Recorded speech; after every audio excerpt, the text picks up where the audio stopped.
So one day, many, many years ago, I ingested some psychedelic goofballs with a friend, and while under the effects, I declared proudly and confidently that the Monkees were the greatest band in the world, better than the Beatles, I said.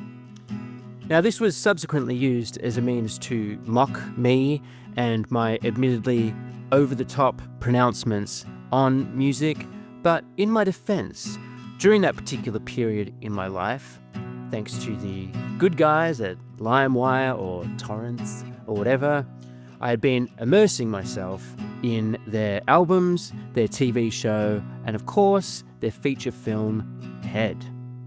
And in that moment, what I had said was true.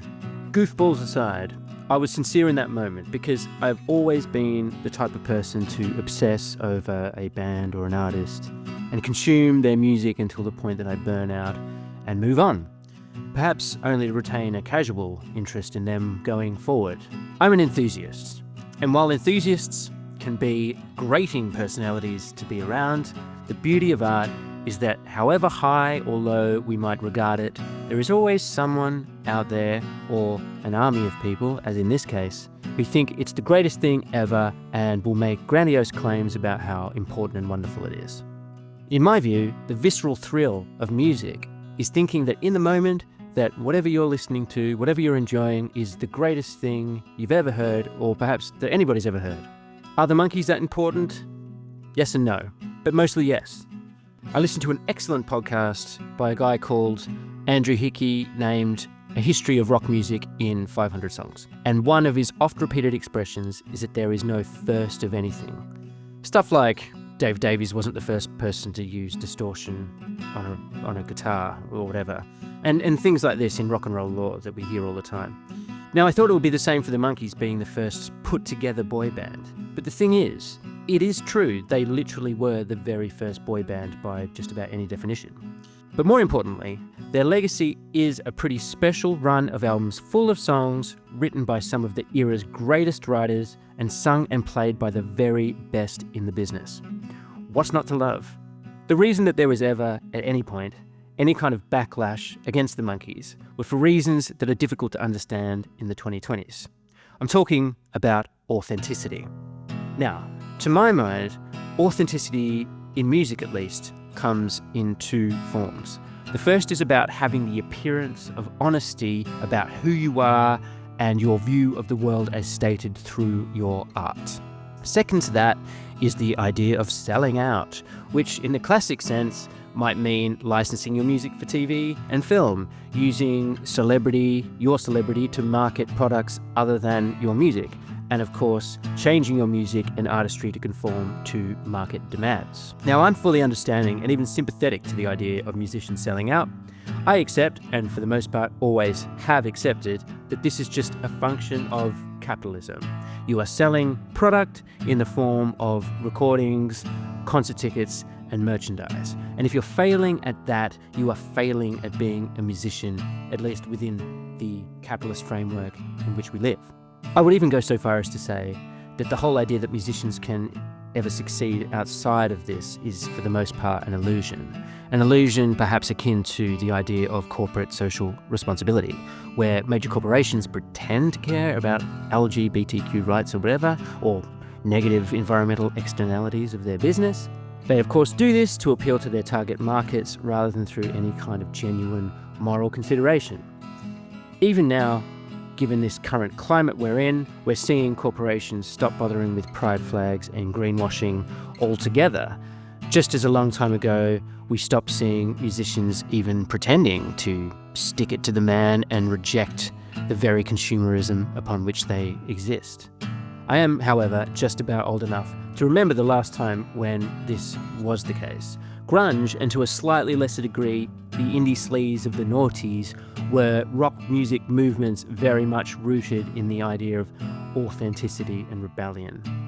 It was a time, perhaps like the 1960s, where it was perfectly normal to decide not to like a band or an artist because of a business decision that they had made, whether it be to allow a song to be used in an ad or something, or even do stuff like radio spots. Pretending not to care about your bottom line, at least for a time, was indeed key to protecting that very bottom line. And this is where Head comes in. It's a curio in the sense that it was conceived as a soundtrack album for a film, but moreover, it represented an attempt to salvage the Monkees' career against accusations of inauthenticity and selling out. And to this purpose, alongside the film, it completely overshoots this mark to the point of commercial suicide. It's full of audio verite, non sequiturs, and self-referential, ironic songs that are sometimes weird, sometimes beautiful, and for the most part, self-sabotaging. While it wasn't strictly the Monkees' last hurrah, it might as well have been. It's also, in my view, their finest hour, or their finest 29 minutes and 17 seconds. Now, the Monkees' origin story is pretty straightforward on account of them being four relative strangers thrown together by Bob Rafelson and Bert Schneider. The concept of creating the perfect pop group came to them after the Beatles popularised the idea of a self-contained musical group, of course raking in millions from records and merchandise. 1964's A Hard Day's Night demonstrated how their four distinct characters could be pushed forward on the screen, hinting at the full potential of a multimedia pop group that could branch out beyond mere music. And if making sure this worked as a formula meant sacrificing a degree of authenticity, then so be it. The Monkees were conceived from day one as a Hollywood, TV first, music second enterprise. To that end, in 1965, Rafelson and Schneider placed ads asking for four insane boys, aged between 17 and 21, to audition for the new project. Charlie Manson was rumoured to audition, but in fact did not. Stephen Stills did audition, but his bad teeth held him back, eventually recommending Peter Tork, who he knew from the Greenwich Village scene. Texan Mike Nesmith was also another aspiring musician who made the cut, joining Micky Dolenz and Davy Jones, who were pretty much nailed on for the parts as former child actors. They were, of course, not assigned musical roles in the band according to their skill level, but instead according to what suited their characters. It's often been said a better musical lineup would have featured Jones on drums, Tork on lead guitar, Nesmith on bass, and Dolenz as the frontman. The producers got this partially right, at least, by identifying Dolenz as a standout voice in the band, and his vocals certainly dominate their sound. The first season of the show debuted in September 1966, with their first album being released the following month. And like Head, the movie, it is impossible to talk about the music in isolation from the TV show, because the Monkees are, by design, a multimedia project. The show itself is fantastic. Not only was it shot on film, which gives it a vibrant, hyper-saturated Technicolor quality, it's well written, funny, and of course the music is top-notch. I'm led to believe the Monkees TV show was repeated on Australian television in the 90s, but my prevailing memory of it was having a single VHS with a few episodes on, including the one where Davy gets given a horse by a kid on the beach and the Monkees have to hide it from their evil landlord, and the one where Mike gets a job in a toy factory. It was the kind of thing I watched a million times when I was a kid just because we had it, and I absolutely loved the humour and the music. Loads of really tightly written, well-produced songs set to footage of the Monkees horsing around. The songs act as independent little vignettes that usually related to the plot of the episode in question, as well as stand alone as music videos in the modern sense. From the get-go, they just had amazing tunes. It's high-quality entertainment, from the music to the show, which is genuinely funny and has high production values. Saturday's Child was always an early favourite of mine from this period in their career, and featured quite heavily in the show.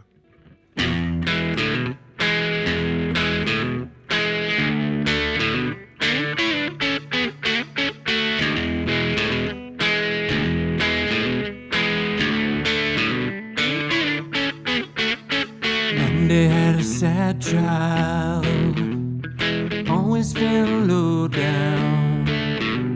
And Tuesday had a dream child, she's always on the go, so I'm in love with Saturday's Child. She drives me wild, I'm gonna spend my time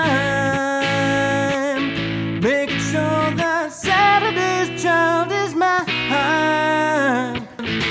7 days of the week made to choose from. The only one is right for me. I know that Saturday's got what it takes, babe. I can tell by the way she looks at me. This song indeed featured on their debut album, which of course led with their first big hit, Last Train to Clarksville, written by Boyce and Hart. Initially tossed off as a Beatles copy, the song's faintly anti-Vietnam War lyrics, while fairly tame, are really pretty out there for the Monkees' first single, and in some ways telegraphs ahead to some of their more subversive work later on, and of course, Head itself.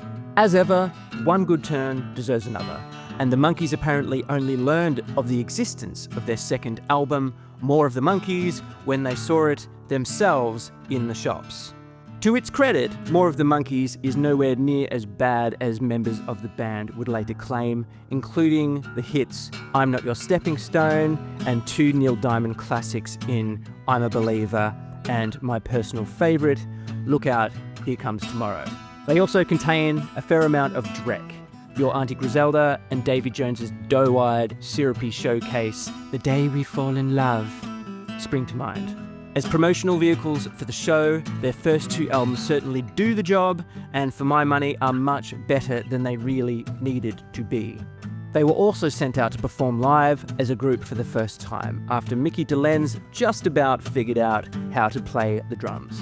The compilation of live recordings from 1967 released in the 80s reveal them as a fairly shoddy live act, with Dolenz in particular struggling to keep up. I actually really like these recordings as a historical artifact, and the ramshackle playing is really quite endearing and in many ways appropriate for the kind of group they are. Not only do the Monkey Mania screams drown out the band for the most part, I can also really appreciate how exhilarating a 1967 Monkees live show must have been for your average teenage fan. I understand for its time the spectacle of a Monkees show in terms of lighting, staging, and overall presentation was actually quite ahead of its time. Anyway, due to unhappiness within the band as the result of being frozen out of production decisions and musical contributions on the first two albums, the Monkees dismissed Don Kirshner as musical director and took far greater production and instrumental roles for the albums Headquarters and Pisces, Aquarius, Capricorn and Jones Limited, both released in 1967. People often talk about either of these two as their very best albums, and I would say they are, in the sense that perhaps they represent the Monkees in their most honest and perhaps true form. They do, however, still contain their fair share of filler, in my view. The majority of tracks on Headquarters, for example, are simply mid, with none of them being outright bad. Listening to it, I personally don't look forward to any of the tracks outside of You Just May Be the One, Zilch, which is basically just a skit, and the admittedly excellent Randy Scouse Git, a rare Micky Dolenz penned classic. She's a wonderful lady and she's mine, oh mine. There doesn't seem a way that she won't come and lose my mind. It's too easy humming songs to a girl in yellow dress. It's been a long time since the party and the room is in a mess. The four kings of EMI are sitting stately on the floor. There are birds out on the sidewalk and a valet at the door. He reminds me of a penguin with few and plastic hairs, talcum powder on the letter. The birthday boy is there. Why don't you cut your hair? Why don't you live up there? Why don't you do what I do, see what I feel when I care? Now, I haven't mentioned how much I love Micky Dolenz's voice, and there is a very good reason he was given the majority of the lead vocals throughout their career. The guy really can sing anything, and to this day, just has this incredible sunny disposition that makes him, in my opinion, the most monkiest monkey, in the same way that Paul McCartney is the most Beatlesy Beatle. And like with the Beatles, where I grew up as a John guy, only to become a McCartney guy later on, I was initially a Mike Nesmith head, before I really came to appreciate Micky and how awesome and cute and awesome he is. So following on from that, Pisces is a very slightly better album in my view, and similar in that it contains plenty of decent, if not brilliant songs. I've always loved the polyrhythm and otherwise psychedelic vibe of Love Is Only Sleeping and the similarly descending guitar riffage of the hit Pleasant Valley Sunday.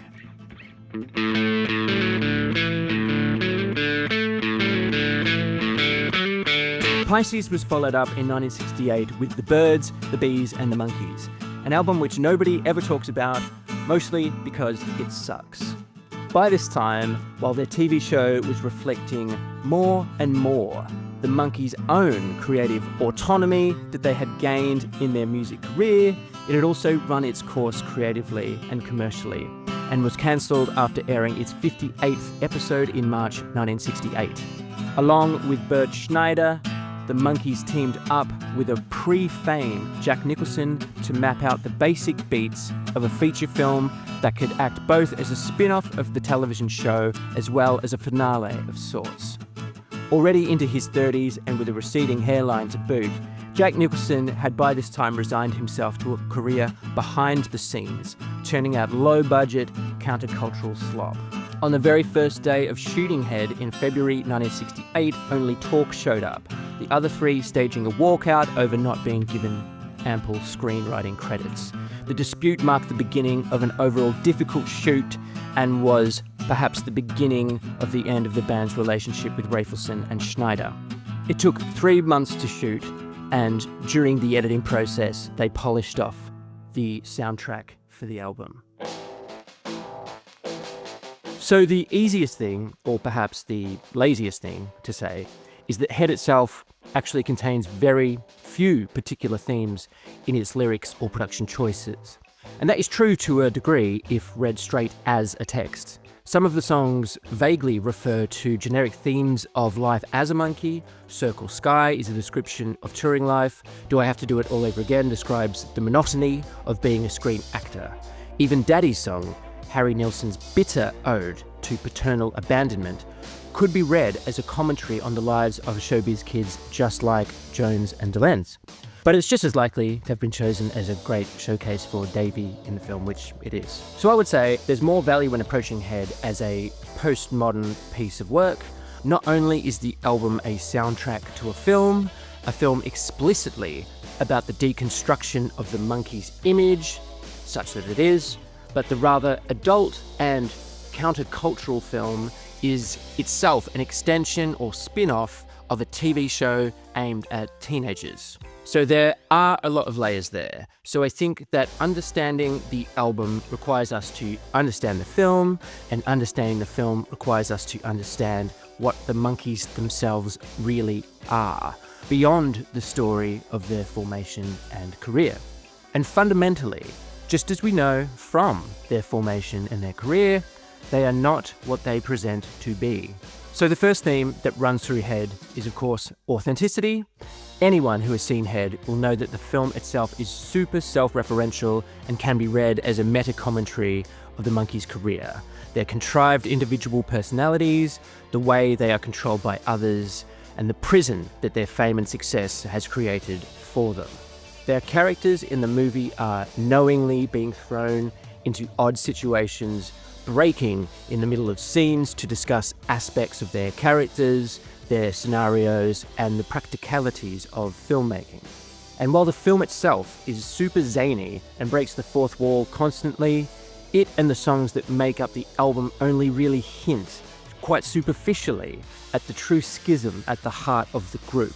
These are 4 young, talented men who are ultimately at odds with each other, not because they couldn't necessarily get on artistically, but because the nature of the Monkees as 4 actors playing the role of a band meant that they didn't share that common drive that real bands might do, beyond mere fame and success. So stepping back, an immediate cause of friction in the formation of the Monkees was that while Micky Dolenz and Davy Jones were basically showbiz kids, namely actors who dabbled in music, Mike Nesmith and Peter Tork were musicians who dabbled in acting, who immediately had their noses put out of joint by the fact that beyond singing, they were really not expected to contribute to the Monkees' albums musically, nor would their own songs really be pushed forward for singles and so on. Now, to me, it seems weird that a bunch of actors hired almost exclusively for their acting skills on a TV show about a fictional band that had never actually played music together might also expect to contribute to creative decisions in the studio. The Monkees, from the outside at least, were a highly designed capitalist venture, indeed centered around the music and engineered specifically to sell records. So why would they leave the core product, the music, to a couple of country folk nobodies in Nesmith and Tork from nowhere with no significant track record in the music business whatsoever at that point?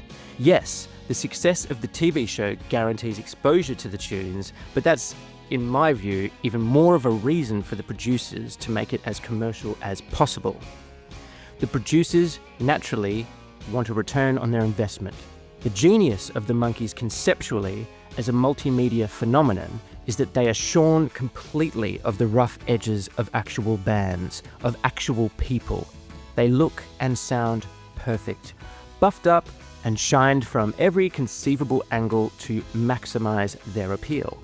So the issue I take with this is that Nesmith and Tork, as opposed to Dolenz and Jones, who basically did as they were told and were mostly grateful to be part of the project, almost immediately decided that they were too good for instant worldwide fame and success, and that the world deserved to hear their true artistry. While I'm sure in those days the pay for each of the four was probably not astronomical, I can't help but wonder if they also saw the long-term value and economic opportunity in the whole, being in the biggest selling band in the world thing. But this is a bit of a sidebar, but it's what I call the George Harrison syndrome. Now, I love George Harrison. Something is quite possibly the Beatles' best song, and Here Comes the Sun, for what it's worth, is indeed their most popular on Spotify. He made loads of great musical contributions to the Beatles, and his influence with the whole India thing is key to their psychedelia. However, anyone who has seen Peter Jackson's Get Back will know that little George is nothing but a bitchy little diva in that documentary. It feels harsh to say, but if I was a member of the biggest band in the world, which already included one of the most highly regarded songwriting partnerships of all time, not to mention the flash cars, mansions, drugs, and beautiful women, I'd be pretty bloody content with playing lead guitar and chucking in one or two of my best tunes per record. On top of that, nobody was really stopping him from going solo, and he soon stopped putting the effort in a few short years into his solo career anyway. In fact, he pretty transparently only started writing songs at all when he realized there was money in it. Why would you only start writing songs after becoming the most famous band in the world rather than honing your craft before, as Lennon and McCartney did? This same thing is exactly what killed Creedence Clearwater Revival, and that is a goddamn travesty. So at the very least, I think Nesmith and Tork could have seen the whole thing as an opportunity where they could have basically gone in any direction in both the music and TV industries, something which Nesmith, to be fair, eventually did do. On the other hand, I did see a documentary with Davy Jones talking about his working class mantra being, leave well alone, and I think some of the other Monkees could have taken a leaf out of his book on that one. After all, none of their post-Monkees careers exactly went megastrophic, did they? Alongside any of these more material concerns, a big part of their personal discomfort and the source of a lot of contemporary criticism is this real and perceived lack of authenticity in the Monkees. Something which seems relatively ludicrous through a modern lens, where pop music as we understand it today is almost exclusively manufactured. Pop stars of today are typically mere avatars that sit atop of a pyramid of producers, songwriters, designers, choreographers, etc.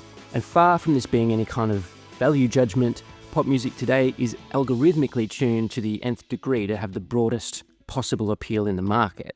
Therefore, on its own terms, whether you or I like it or not, the pop music of today is more effective than any form of pop music ever has been. And by this, I mean creating millions and millions of obsessive superfans who will buy and consume anything and everything related to their favorite pop star. And if you don't believe me, say something nasty about Taylor Swift online and see how long it takes until somebody firebombs your house.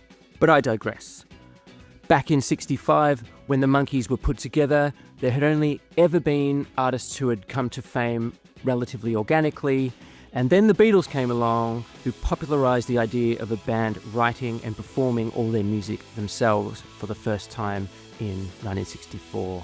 So the Beatles invented a sort of personal authenticity in popular music, and then Bob Dylan shortly came along and married politics to the folk tradition in a very seemingly authentic way, which is ironic because Bob Dylan is not his real name. To quote Joni Mitchell, he's not authentic at all. He's a plagiarist, his name and voice is fake. Everything about Bob is a deception. Now, that may be true, but before he went electric, as she mentions, he changed his voice completely for a couple of albums, became a born-again Christian, and turned back again to Judaism. Bob Dylan is now understood to be one of pop culture's biggest trolls, but he did, however, start out by at least appearing to be extremely authentic and making that core of his persona. So you've got to hand it to him. And this authenticity, whether real or imagined, clue, it's imagined, has always been an important dynamic in our culture and a dividing line between the rockists and the poptimists. From authenticity controversies around Milli Vanilli to the Oasis, Earthy Northerners versus Southern Poshos in Blur, then how that movement gave way to the Spice Girls and the pop star world of Simon Cowell, right up to today with your Kendricks and Drakes of this world. Kendrick, of course, coming up out of nowhere with his gritty, competent realism on one side, then Drake being a mixed-race Canadian straight out of acting school on the other. None of this has prevented any of these acts from selling millions of records, I might add. Authenticity is just another paint in the paint box, albeit a valuable one. Now, I had older sisters growing up, so I became aware of contemporary music quite young in the 90s era of alternative or indie music. And it seems quaint now, like the art house section of a video store, in that art house doesn't describe anything about the content at all, just like indie. It might as well be other. But at the time, being true to your working class roots, Fugazi style, was super important to artists and fans. Bands wouldn't dare think about licensing a song for an ad, whereas artists today would and do crawl over broken glass to get anywhere near a major sync deal. Tom York is surely one quiet year away from selling crypto at this rate. And more importantly, audiences simply don't care about any of this anymore. And this is because of a phenomenon I would describe as the end of history or the flattening of popular culture. Now, the end of history, as a concept described in politics, is this idea that capitalism beat socialism in the 20th century, and therefore the matter is closed and we have reached the final form of government and we no longer need to debate anything. It's stupid, yes, but it's a thing. Still, while I think this is flawed as a political philosophy, I think it can be applied to popular music in that the internet has both accelerated the end of big-time music industry as we previously understood it, as well as make the entire history of recorded music available at our very fingertips for peanuts. So those of us old enough to remember the days of having a physical music collection will recall how it was actually quite expensive to be exposed to a lot of music, and therefore you had to be very choosy. And what you chose had much more to do with your lines of personal identity. The clothes you wore, the school you went to, that kind of thing. Whereas a young person today might be just as passionate a fan of Taylor Swift or Charlie XCX, just as they are fans of Queen or, I don't know, Fleetwood Mac. Here in the UK, people in their 20s go to Glastonbury to watch Elton John on one stage and Lizzo on the other. This is because the filters, the barriers to culture, like money and even time itself, have now been stripped away and people simply consume music far more on its own merits. So when I started out playing in bands, I was really into progressive rock like Yes and Genesis and that kind of stuff. And even then, I still knew that it was quite uncool. Now it's quite cool to like that stuff. Well, not literally, but the snobbery around music has gone, which is my point. The Monkees, quite rightly, have a major hipster following now. So for all the critiques of the internet age we could have, I think this flattening of culture, where music's value is based simply on whether people like it or not, is the only metric that really counts. And it's a really positive thing. But it makes something like the advent of punk much harder to explain through modern eyes. And even further back, the controversy around whether the Monkees were authentic, just plain weird. So as a potted history of authenticity, what I'm saying is, even the artists with the most authenticity have very often had the least, because authenticity is just another card to play. And that card has lost a hell of a lot of its power over the years. And ultimately, who cares? So moving on to something else that Head deconstructs, which is much larger than the Monkees themselves, is the very film and television industries that birthed them. As well as selling the music and merchandise to teens, there is something about the specific image they are selling in the TV show as well that I think is worth touching on. And that is the myth of 1960s California. Now, I have never been to the west coast of America myself, but I have every reason to think that LA in particular is actually pretty grim, from the unending gritty suburbia to the fakeness of Hollywood, not to mention it being summer all year round. Nightmare. That said, as a culture, it has historically, of course, been very good at selling itself. The Beach Boys were perhaps pioneers in their projection of the California myth in popular music. Wholesome fun in the sun, beautiful girls, big cars, burgers, milkshakes, Coca-Cola, and of course, surfing. Despite the fact that most of them never actually surfed. This, of course, morphed into LA folk rock, typified by the Byrds and then the hippies of Laurel Canyon. But smack bang in the middle of that came the Monkees, the epitome of sunshine pop optimism, the representatives of West Coast life as seen around the world, a world that for the most part had little understanding of the fakeness of Hollywood as we do now, let alone the fakeness of the Monkees themselves as a band.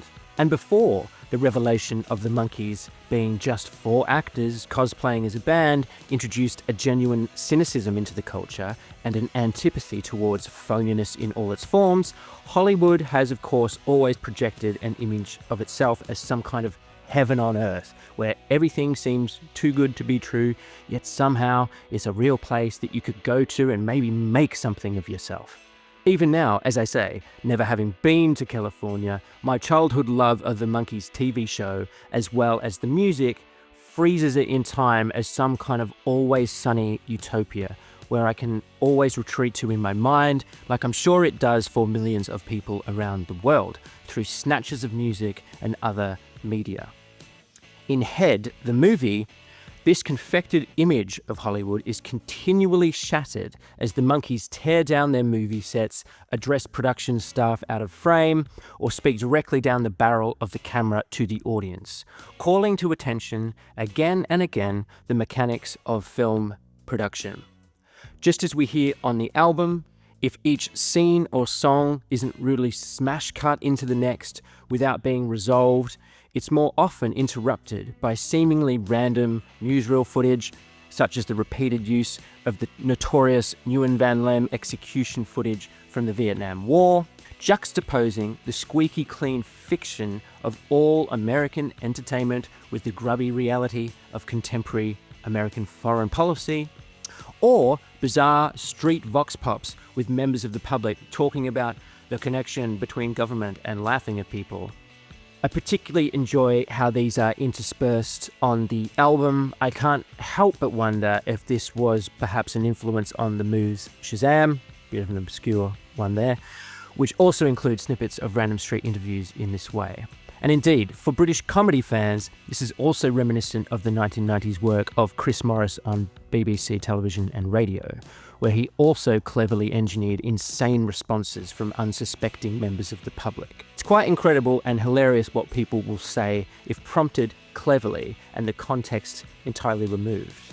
As for this audio verite or music concrete approach to the album, it is both reflective of the movie, of course, but also edited specifically for the album.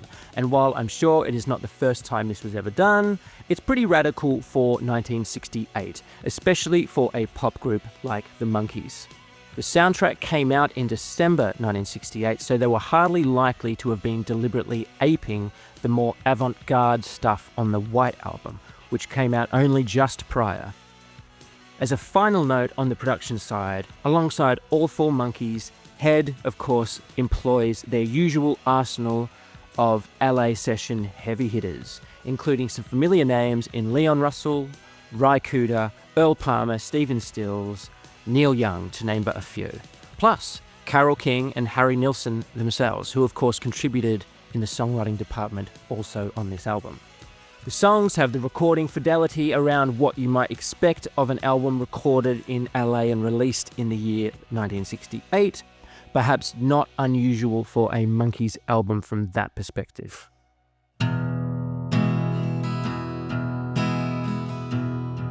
So going in track by track, I will try not to talk too much about the film unless I feel it's particularly relevant. To be fair, it is in most cases, and it certainly is here on the first track, Opening Ceremony, a mashup of soundbites from the film, including the hypnotic head, head, head intonation, leading into the first scene of the film of a suspension bridge ribbon cutting, where suddenly the Monkees appear seemingly out of nowhere, led by Micky, bursting through the crowd to the sound of emergency vehicle sirens and committing suicide by jumping off the side of the bridge and into the water below. And as the sirens fade, we hear the swelling piano and strings of Porpoise Song come into focus, the first proper song on the album and a certified, bona fide psychedelic classic at that.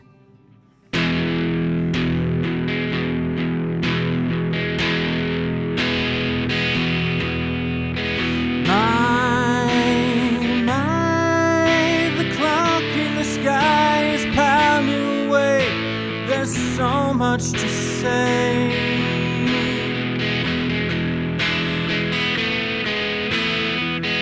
A face, a voice, an overdub has no choice. Image cannot rejoice. Wanting to be, to hear and to see, crying to the sky. But the porpoise is laughing. Goodbye, goodbye, goodbye, goodbye, goodbye. Davy, of course, doing the really high vocal there. So the first thing that jumps to mind with this track is its epic instrumentation. Organs, strings, horns, bells, and aquatic effects, including, of course, the sound of dolphins. The arrangement is made extremely heavy with its glacial pace and a measured and minimalist drum part that mostly sticks to just kick and snare. Playing this slow is much harder than you might think, and the drums would be my pick for the standout performance on this track, outside, of course, of Dolenz's soaring vocal. All quite druggy in its way. Written by Jerry Goffin and Carole King, Porpoise Song was written specifically as the main theme for Head, with fairly obtuse and impressionistic lyrics about what it is to be a monkey and setting oneself free from their image. Wanting to feel, to know what is real, living is a lie. Goffin and King, of course, had written a number of songs for the Monkees by this point, least of all Pleasant Valley Sunday, one of the band's biggest hits. I do find Goffin and King amusing in that as sober, bill-building workaday songwriters, essentially of the pre-psychedelic era, they are particularly talented at adopting psychedelia for their means. Other than Porpoise Song, I Wasn't Born to Follow, released by the Byrds and featured in the film Easy Rider, is another good example. A song with what reads on paper as quite cringy and cliched lyrics, but yet somehow also perfectly captures the essence of the hippie generation.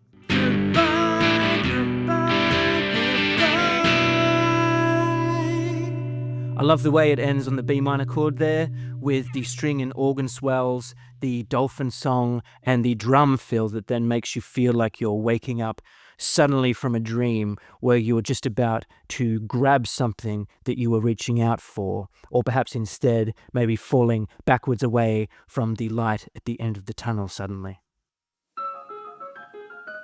Ditty Diego War Chant is a satirical reworking of the theme from the Monkees TV show, with updated lyrics by Jack Nicholson pulling apart the Monkees concept. Hey, hey, we are the Monkees. You know we love to please, a manufactured image with no philosophies. In fact, the song can be read as a synopsis of the film in a way. It is sung by all four Monkees initially in unison, then each of them taking a verse on top of a maniacal piano that seems to gradually speed up as it goes along. All four Monkees finally joining in for the last verse. Hey, hey, we are the Monkees. We've said it all before. The money's in, we're made of tin, we're here to give you more. The money's in, we're made of tin, we're here to give you...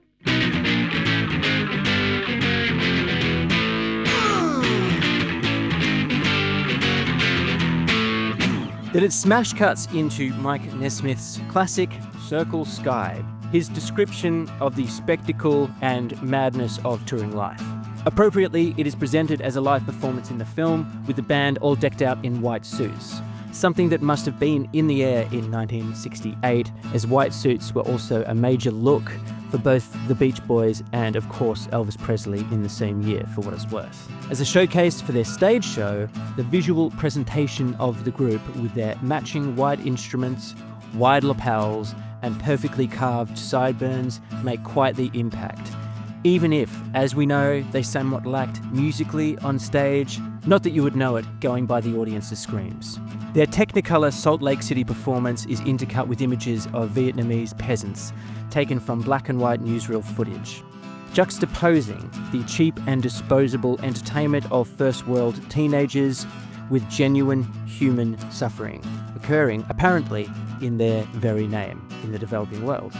Indeed, given the state of the teenage audience, contemporaneous comparisons between 1963 Beatlemania and Hitler's Nuremberg rallies of the 1930s don't feel so out of place. Public demonstrations of mass adoration can indeed invoke the ever-present danger of violence and cult-like manipulation. Now, I love Mike Nesmith, and while I like Circle Sky, I think he is capable of much more, and unfortunately, this is his sole songwriting contribution on Head.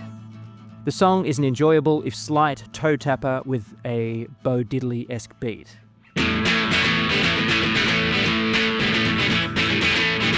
As opposed to the film, however, the version on the original soundtrack is the, in my view, superior studio version, which, other than a markedly different mix overall, has a much better drum sound and drum performers. Not to pick on Micky and his amateur charm.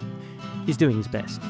At the end of the song, the audience invades the stage, literally tearing the Monkees themselves to pieces in their fervour, revealing them to in fact be no more than store mannequins underneath their stage clothes. You see what they did there?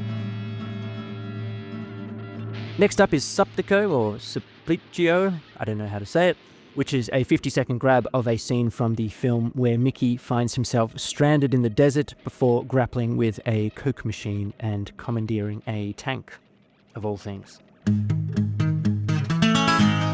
Peter, in many ways, was the underappreciated, underutilised talent within the Monkees, and here we have the first of his two excellent songwriting contributions on Head, the Eastern-flavoured Can You Dig It? I love how sort of tokenistic bubblegum psych really is, with exotic allusions gesturing vaguely towards a quasi-Indian influence, with at least what sounds like tabla drums and an acoustic guitar played with a minor key busyness, not unlike what you hear on the Stones' Paint It Black. I would say it's perhaps let down slightly by its lo-fi production, and in the stereo version at least, a lopsided mix. It nonetheless contains some excellent guitar work and a great lead vocal from Dolenz, once again. Probably a wise move for Tork to hand that one to Micky, to be fair. The economical drum part gets a special mention again, as with Porpoise Song. It's basically just kick and snare with no hats or cymbals keeping time, as they say. You often hear Ringo playing in this minimalist fashion in the studio as well, a stripped-back 60s method intended to service the song, which is something people simply didn't do later on in the 70s, in the era of proper big boy drumming. Gravy is a 5-second grab of a scene where the Monkees trade insults with a cross-dressing dinner lady in a movie lot cafeteria after escaping from a Western-themed movie set. Of the various joke orders made, in this, Davy Jones requests a glass of cold gravy with a hair in it, please, followed by a brief girlish laugh taken from elsewhere in the film, providing a fitting non sequitur to close out side 1. Side 2 kicks off with another short piece of dialogue, itself in fact an excerpt from the 1934 horror film The Black Cat, and a line spoken by Bela Lugosi. I can't say I know or care much for the source material, other than it's supposedly based, at least in part, on the life of Aleister Crowley, and therefore perhaps adds to an undercurrent of sinister evil in Head. Something ever present, of course, in West Coast LA culture, and indeed a big part of Hollywood's legacy. And now here we come to my absolute favourite track on Head. Carole King and Tony Stern's sun-kissed, folksy acoustic and flute-led epic As We Go Along. It is used to soundtrack scenes in the film of each monkey exploring a different exotic landscape, indeed one for each season, speaking to escapism as well through the music and lyric about accepting yourself and the world as it is and simply letting love in. Moreover, I would say taken holistically, the song is simply saying to us, everything is going to be okay. And I couldn't think of many songs that capture this concept better than this one. The calming, laid-back strum of the acoustic guitars also offer a degree of complexity in its shifting 5/4 meter, providing the space and groundwork for a vocal showcase from the one, the only man himself, Micky Dolenz. Can tell by your face you're looking to find a place to settle your mind and reveal who you are, and you shouldn't be shy, for I'm not gonna try to hurt you or heal you or steal your style. Open your eyes, get up off your chair. There's so much to do in the sunlight. Give up your secrets, let down your hair, and sit with me here by the firelight.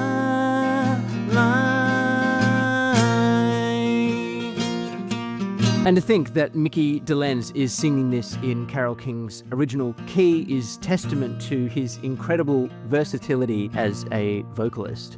And while I'm nearly blowing out the microphone in my attempts to sing this in the correct chest voice as he does, I guarantee you he would sing that entire song at a far more constant volume, which again tells you how much of a pro he really is. And I bet he could still do it now in his 80s as well. This is why Micky's voice basically is the sound of the Monkees. As a sort of bridge between Micky's high point in As We Go Along and Davies' big number coming up, we have Dandruff, which is another mashup of various pieces of dialogue from Head. It's largely from a scene in Head where the Monkees, dressed in white boiler suits, are sort of tricked onto the set of a commercial where they are expected to play the role of Dandruff in Victor Mature's hair. They then get sucked naturally into a vacuum cleaner and then separated from Davy ahead of his big production number. Now, following on from my mention of Micky as my favourite and the most monkiest of monkeys, I think it's worth giving Davy his due. Davy Jones is second to Micky, at least vocally, in terms of his sound being identifiable with the group. And while he is often denigrated by people for being the cute one with the sappy songs, which he is, I think that's a little unfair, as he is clearly a talented, all-singing, all-dancing relic of perhaps a previous era. More musical theatre than rock and roll. And there's nothing wrong with that. He certainly is a good sport and wasn't afraid of putting himself out there on behalf of the Monkees or otherwise. And certainly not above taking the piss out of himself, as we saw in the Brady Bunch movies of the 1990s. I love this. Daddy's song is superficially cheesy in that it's stylistically something of a music hall throwback, although as ever, being a Harry Nilsson song, has quite a sad and poignant lyric that gives it a lot of depth. I also like the beat of the rhythm section, to my mind quite Beatlesy or Kinksy in its way, at least very British sounding to me, and I wish there was an actual name for that. In Head, Davy performs quite an impressive dance routine to the song, and the way the two identical versions of his routine are shot and cut together, one with him in white tails against a black background and the second in black tails against a white background, I can't help but think must have been an influence on Beyoncé's video for Single Ladies, of all things. Poll is a minute-long sound collage featuring snippets of Frank Zappa's cameo in Head, calling Daddy's song Pretty White, which to be fair, it is. Also my favourite line of Mike's from the film, "The same thing goes for Christmas," followed by a huge gasp from the crowd, which I find to be particularly funny even when presented out of context as it is here. A snatch of Circle Sky, some of the amusing street vox pops about people giggling at you, and indeed some maniacal laughter for good measure. I really do enjoy these parts of the album, even if they don't necessarily hold up to commentary or critique in and of themselves, like the songs do. As the last proper track on the album, we go out with a furious bang with Pete's long title, Do I Have to Do It All Over Again? A song which at least starts out as a bit of a whinge about being an actor, essentially. Do I have to do this all over again? Didn't I do it right the first time? Do I have to do this all over again? How many times do I have to make this climb? Didn't I? Didn't I? Didn't I? Didn't I? The second verse of the song appears to veer off into Buddhist territory after that. Can I see my way to know what's really real? They say time can fix things by itself. I know life's more than just some kind of deal, but won't you tell me when? Oh, when my soul comes off the shelf. Clearly, Peter was looking at life well and truly beyond being a monkey at this point. But nonetheless, it's just a fantastic rocker set at a furious pace and features a stinging guitar solo from Stephen Stills, which breaks into these cool 3/4 sections and then into halftime as well.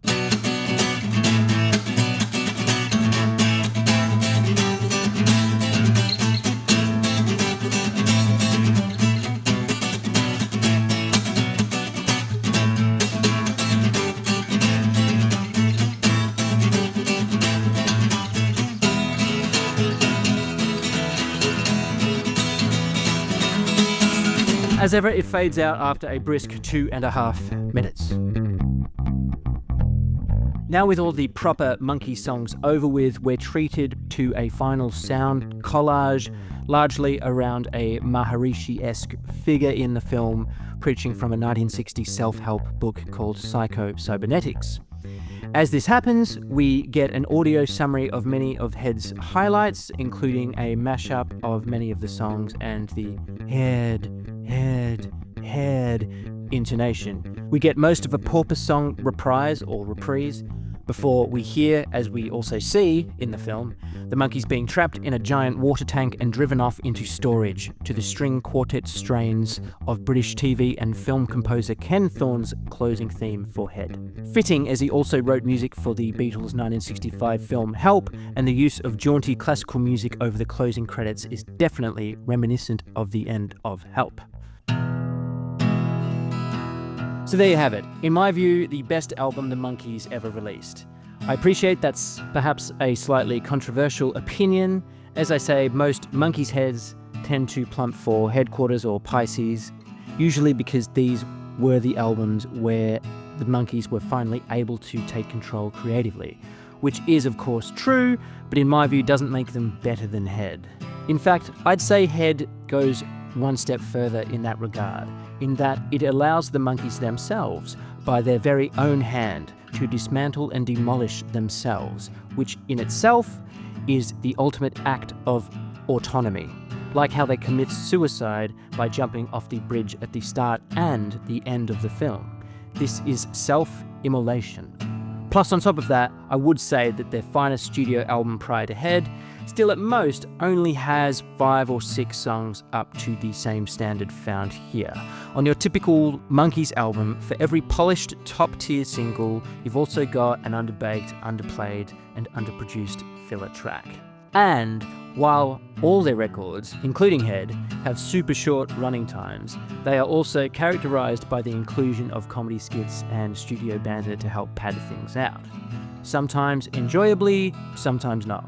I would say the filler tracks on Head are at least conceptual and contribute positively to the confusing, haphazard, and genuinely random atmosphere of Head as an album.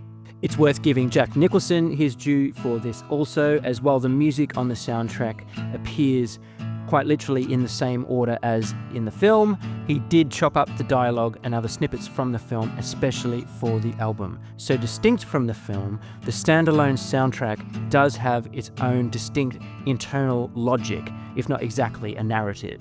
The film and the soundtrack indeed both work together and separately as standalone pieces of work. On release, the movie made $16,000 at the box office against a budget of $750,000, which, without knowing anything about budgets and box office returns, I can say confidently that that's bad. Very, very bad. Bad Monkees. On top of a piss-poor promotional campaign, the film understandably alienated the teeny bopper Monkees fans while never even reaching the eyes and ears of the counterculture that it so desperately wanted to. At least until it very much gained a cult following in the subsequent years. Even now, I would jump at the chance to see a big picture screening of Head, although I probably would want to knock in a few psychedelic goofballs just to ensure I was really on the right wavelength. The album fared slightly better, but only made it to number 45 on the US albums chart compared to its musically inferior predecessor, The Byrds, The Bees and The Monkees, peaking at number 3. The Monkees' reign was well and truly over. No longer were they the kings of the jungle.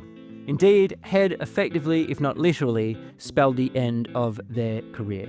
After Head, they first made the not very good 33 1/3 revolutions per monkey TV special and album. Peter Tork left the band. They then released the also not very good The Monkees Presents, the not very good Instant Replay. Nesmith quit the band in 1970, leaving just Dolenz and Jones to release the not very good Changes, their last album of the Monkees' original run. Mike Nesmith was the only one of the four to have a significantly successful solo musical career, contributing significantly to the burgeoning country rock genre through his excellent work with the First National Band. Magnetic South and Loose Salute are well worth checking out. They had any number of semi-reunions throughout the years, but the only one that really matters is Good Times, released in 2016, a few years after Davy Jones' death. They continued touring in various combinations, with Tork passing away in 2019 and Nesmith in 2021, leaving Micky, everyone's favourite monkey, the monkiest of the Monkees, as the sole surviving member and an appropriate torchbearer of their legacy. And what a legacy. They did fake before fake was cool, and on the way made mostly awesome stuff. And now, as I say, with this postmodern flattening of history, we can just look at the Monkees somewhat objectively for their musical and cultural merits alone. And through that lens, they are cool. It's cool to like the Monkees again, if it ever was. As for the concept of a boy or girl band, of course in the 90s this took a rather terrible turn as far as the music being crap, but that's really only because of my own snobbery. There's no reason why there couldn't be a Backstreet Boys revival in the 2030s, and if so, who cares? If people enjoy it, it's therefore good. End of story. And if you're like me and don't care much for that kind of thing, that's fine too. I don't think the blame, as it were, for the turn of the century pop star and idol phenomenon can really be fairly laid at the Monkees' door in any event. And even if they were a bunch of phonies, they at least got to, almost as if by accident, turn out a piece of genuinely transgressive and countercultural art like Head. They bit the hand that fed them and went down with the ship. And the sound of them sinking into cultural oblivion will continue to provide joy for music lovers for decades and decades to come. Given that we can finally now appreciate this cultural curio, entirely divorced from the snobbishness or indifference with which it was initially received, Head, the motion picture soundtrack, stands up as a fine slice of pop art, an artifact of mass culture, crass commercialism, recast ironically as high art and high culture, and totally ahead of its time. If you were a time traveller whose specific mission was to revitalise the critical fortunes of a band dismissed in its own time as a bunch of sellouts lacking artistic merit, you could do worse than to plant this very album with its reflective cover art strategically hidden within the chaos and disruption of 1968, only for hipsters 40 or 50 years later to pluck it out of obscurity and declare it a masterpiece.